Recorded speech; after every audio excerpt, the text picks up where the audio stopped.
What's going on, anyone? I'm Sir James from Gamerfuzion.com, and today I have some information for you guys revolving around a rumor that supposedly Disney's Infinity 2 is currently in the works. Now, it wouldn't really surprise me if this rumor becomes to be true, because seeing how the first one turned out, it actually did really well, so it would make sense for them to go ahead and focus on the second one, but there's a few things I would like to address. But before I get to that, if you guys have not heard what Disney's Infinity is, basically it's a game that involves figurines, or you collecting figurines if you choose to collect them all.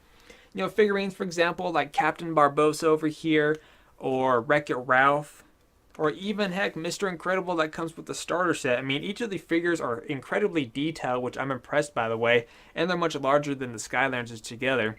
And of course, it does come with like a base and stuff like that. You can bring the games to life and go on your own Disney's epic adventure. And you even have this really cool creation tool where basically whatever is in your imagination, you could create it to your own personal world, which is fantastic, by the way. Now, if they are making a second one, which I'm pretty sure they are, there's a few things that I think they need to address.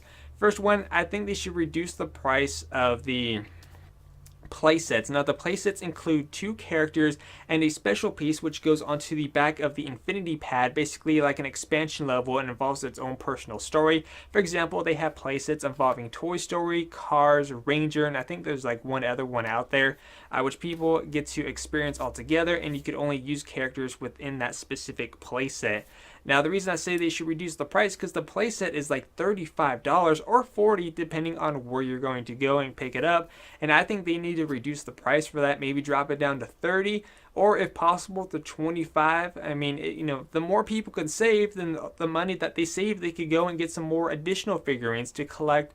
And I think that'll be easier for collectors and even the parents out there, because, all the kids are going to be like, oh, I want this figure, but the figurines are like $12 or $13 a piece. That's pretty expensive compared to Skylanders, which is a lot cheaper. But then again, these are much larger than a Skylander figurine.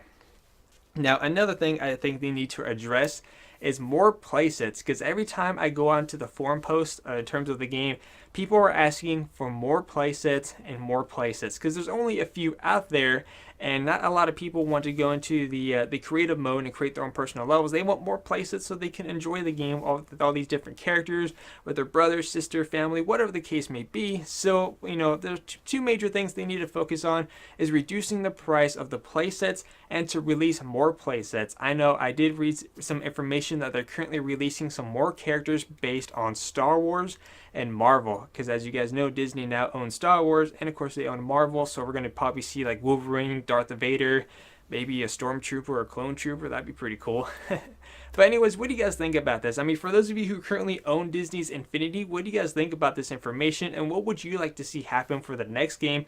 Feel free to let us know in the comment section down below. Anyways, I'm Sir James from Gamerfuzion, and remember, Gamerfuzion empowers your gaming.